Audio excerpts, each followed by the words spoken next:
కండలు తిరిగిన టెక్నాలజీ కాస్త ఖరీదే గురు. పూర్తి వివరాలకు చదవండి రేపటి సాక్షి దినపత్రిక.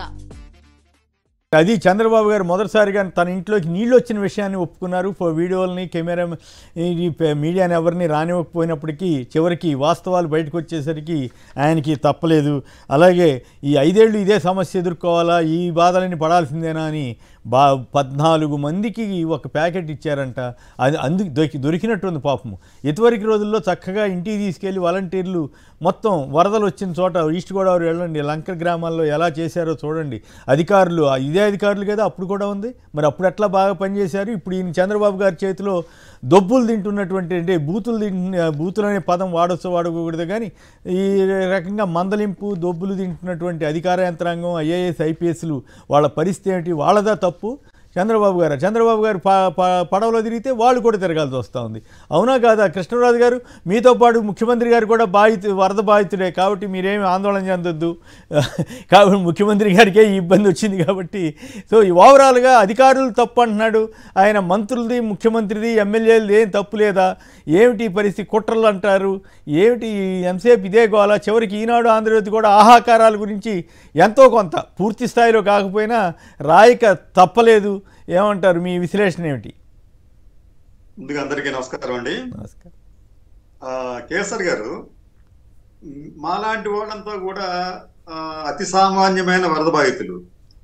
అయితే అమాత్యులు కూడా వరద బాధితులుగా మారి వారు ఇప్పుడు వరద ప్రాంతాల్లో పర్యటిస్తున్నారు. చంద్రబాబు నాయుడు గారు ఇల్లు మునిగిపోతే ఆయన ఎవరికి ఏ విషయం చెప్పడు. ఆయన చెప్పకుండా అంటే విఐపి వరద బాధితుడా? ఆయనే కదా. ఇంకా కూడా నాకు చెప్తాను మీకు. అది చంద్రబాబు నాయుడు గారు తన ఇల్లు మునిగిపోతే ఆ విషయాన్ని అత్యంత గోప్యంగా, అత్యంత రహస్యంగా ఉంచి ఒక ఏసీ బస్సులో కృష్ణా కలెక్టరేట్లోకి వచ్చి నేను ఇక్కడే ఉంటాను, మీకోసం ఉంటాను, నేను ఇక్కడే కంట్రోల్ రూమ్ చేస్తానని చెప్పి చెప్తాడు ఆయన. ఓకే, మంచిదే. ఆ తర్వాత ఆయన ఒప్పుకున్నాడు, వేరే గత్యంతరం లేక ఒప్పుకున్నాడు ఆయన, లేకపోతే అది కూడా ఒప్పుకునేవాడు కాదు. రెండోది, రాష్ట్ర హోంశాఖ మంత్రి గారు అనిత్ గారు, వారు కూడా వరద బాధితులే. వారు నివసిస్తున్న అది ఎస్ఎల్వి గ్రీన్ మెడోస్ అనే ఆ విల్లాల సమూహం అంతా కూడా పూర్తిగా మునిగిపోయింది. దాంతో ఆవిడ కూడా గుట్టు చప్పుడు కాకుండా గప్చిప్గా విజయవాడ వచ్చారు. వారు కూడా మాలాంటి వరద బాధితులే. అయితే వారు విఐపి వరద బాధితులు, మాలాంటి వాళ్ళంతా కూడా సామాన్య వరద బాధితులు. ఈ రోజుకి 4వ రోజు అండి.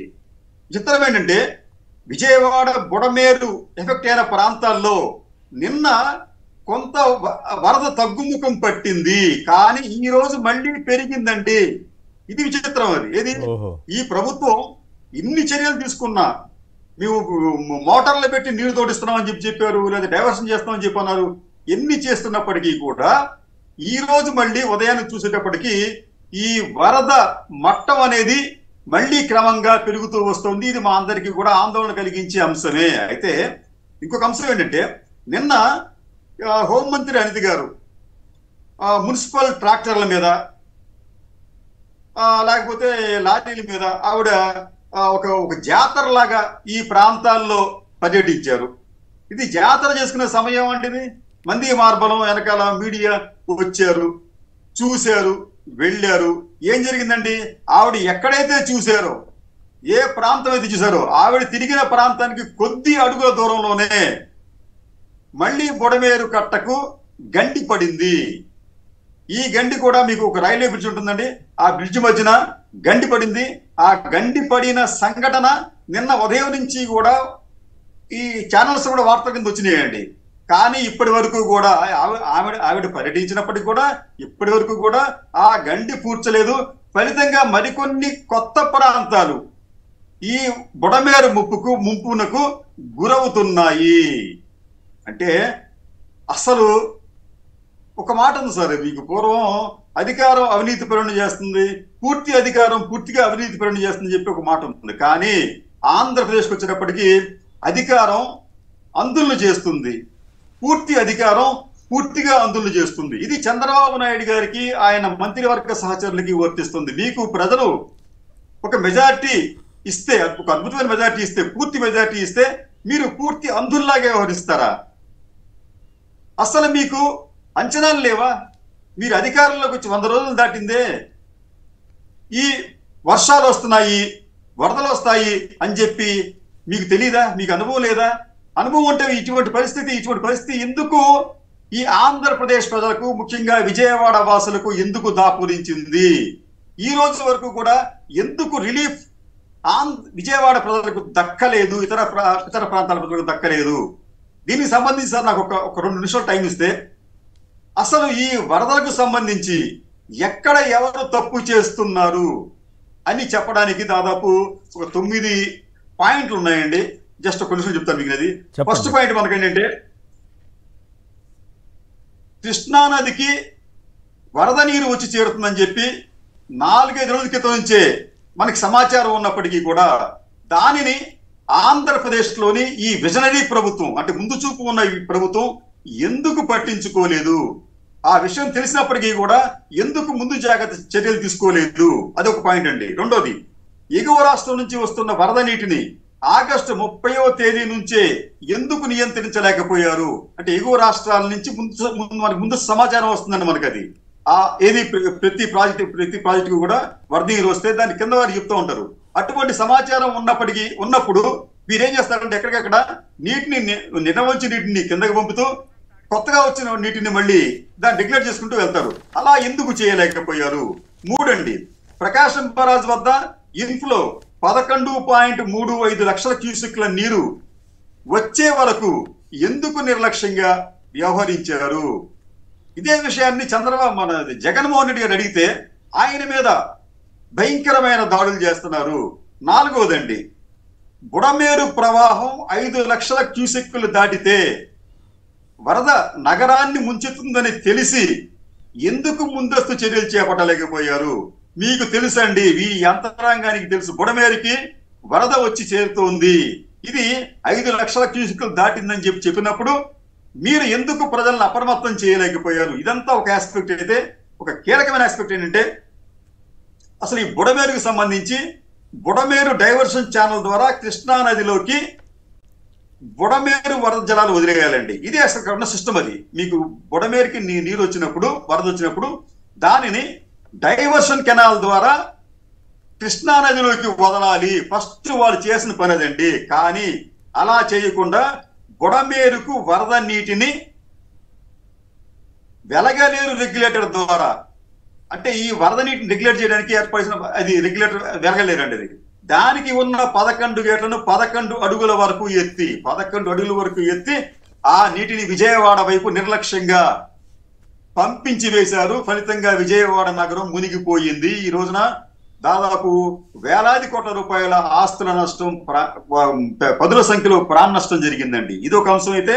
6వ పాయింట్ అంటే, ఈ బుడమేరు డైవర్షన్ ఛానల్ ద్వారా కృష్ణా నదిలోకి బరాజ్ కు 8 కిలోమీటర్ల ఎగువనండి, కృష్ణా బరాజ్ ఎక్కడ ఉందో దానికి 8 కిలోమీటర్ల ఎగువన ఈ బుడమేరు వరద జలాలు వదలాలి ఫ్లడ్ వస్తే. కానీ అలా చేస్తే ఈ కరకట్ట ప్రాంతంలో, బరాజ్ నుంచి కరకట్టకి జస్ట్ 4-5 కిలోమీటర్ల దూరం ఉందండి, ఆ ప్రాంతం అంతా కూడా కృష్ణా బరాజ్ ఎగువన ఉన్న ఈ ప్రాంతంలో కృష్ణా నీటి మట్టం పెరిగి అక్కడ ఉన్న కరకట్టను ఆనుకొని ఉన్న విఐపీల బంగ్లాలు, ముఖ్యమంత్రి గారి బంగ్లాతో పాటు విఐపీల బంగ్లాలు మునిగిపోతున్నాయి.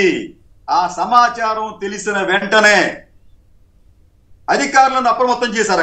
ఇక్కడ మా ముఖ్యమంత్రి గారి బిల్డింగ్ మునిగిపోతుంది, దాన్ని మీరు బుడమేరు దీంట్లో కలపకండి అని చెబితే అధికారులు తెలివిగా నెక్స్ట్ ఏం చేశారంటే, ఈ ముఖ్యమంత్రి గారి ఇల్లు కాపాడటం కోసమో లేకపోతే అక్కడ ఉన్న విఐపీలు ఇల్లు కాపాడటం కోసం అని చెప్పి వెలగలేరు డైవర్షన్ కెనాల్కు చెందిన 11 గేట్లను ఎత్తివేశారు.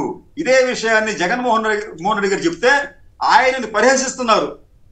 బుడమేరుకు ఎక్కడున్నాయి గేట్లు అని చెప్పి అంటారు. అంటే బుడమేరుకు ఎక్కడ గేట్లు ఉంటాయో కూడా తెలియని ముఖ్యమంత్రి గారు మనకు ఉండటం అనేది నిజంగా చాలా విచారకరమైన విషయం అండి. ఎందుకంటే ఆ బుడమేరు వాటర్ ను రెగ్యులేట్ చేయడానికే వెలగలేరు వద్ద ఈ 11 గేట్లను ఏర్పాటు చేశారు. అంటే ఆ విషయం జగన్మోహన్ రెడ్డి గారు చెప్తే దానిని మీరు పరిహసిస్తారా, రాజకీయం చేస్తారా? అంటే మీరు మీ గృహాలను కాపాడుకోవడం కోసం అని చెప్పి అంటే ఈ లెక్కన కృష్ణానదిలోకి వెళ్ళవలసిన ఆ నీటిని తీసుకొస్తుంది సార్. అంటే ఈ లెక్కన కృష్ణరాజు గారు 40 మందికి సంబంధించి సేఫ్ అంటే అయినప్పుడు కూడా వాళ్ళకి కూడా మునిగాయి, ఇంకా మునగకుండా ఉండడం కోసం మొత్తం 4 లక్షల మందిని ముంచేశారంటారా? ఖచ్చితంగానండి. ఇది ఇక్కడ వస్తున్న అనుమానాలు, ఆరోపణలు అవే. ఈ కరకట్ట మీద ఉన్న ప్రముఖులను కాపాడే ప్రయత్నంలో వారు ఆ ప్రముఖులను కాపాడలేకపోయారు, విజయవాడను ముంచివేశారు. ఇది వాస్తవం అండి. అసలు ఇక్కడ విషయం ఏంటంటే, ఈ వెలగలేరు వద్ద ఉన్న ఈ 11 గేట్లను, పోనీ గేట్లు అన్ని ఒకేసారి తెరవాల్సిన అవసరం ఉందా? అసలు ఈ 11 గేట్లను తెరవాలని చెప్పి ఎవరిని ఆదేశించారు? ఎందుకు ఆ గేట్లను తెరవాల్సి వచ్చింది? దీని మీద దర్యాప్తు జరపాలండి. అలాగే ఈ విజయవాడ ప్రాంతానికి ఈ వరద ముప్పు, ఈ గేట్లు ఎత్తితే ఖచ్చితంగా విజయవాడ ప్రాంతానికి వరద వస్తుందండి. ఆ వరద వస్తుందని చెప్పి తెలిసినప్పటికీ కూడా వారు ఎందుకు ప్రజలను అప్రమత్తం చేయలేకపోయారు?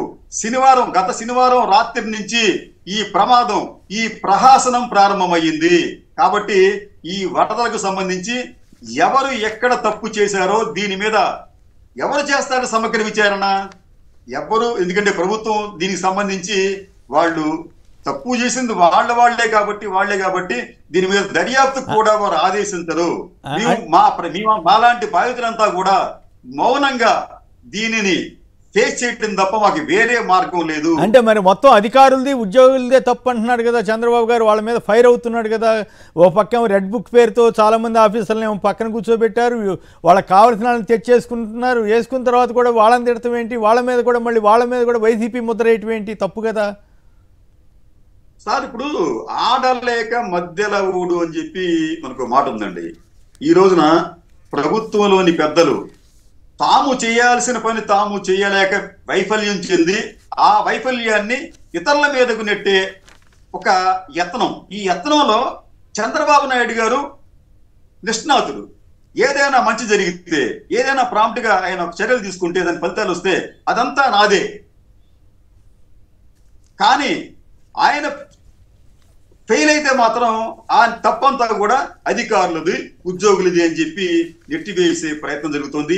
ఏది ఏమైనా ఒక క్వశ్చన్ చెప్తాను సార్. నేను కృష్ణా నదికి సంబంధించి వెలగలేరు రెగ్యులేటర్ నీటిని కృష్ణా నదికి పంపించకుండా ఎందుకు మీరు విజయవాడ వైపు వదిలేరు? వెలగలేరు నుంచి ఒకవేళ కృష్ణా నదికి వరద జలాలు వస్తూ ఉంటే మీరు ఎందుకు నియంత్రించలేకపోయారు? రైట్. ఈ 2 విషయాల్లో కూడా ఈ ప్రజలు వాస్తవాలు గమనించకపోతే మనకి ఇటువంటి దౌర్భాగ్య పరిస్థితి మరికొంతకాలం, మరికొన్ని సంవత్సరాలకు కొనసాగే ప్రమాదం ఉంటుంది కేసర్ గారు. రైట్.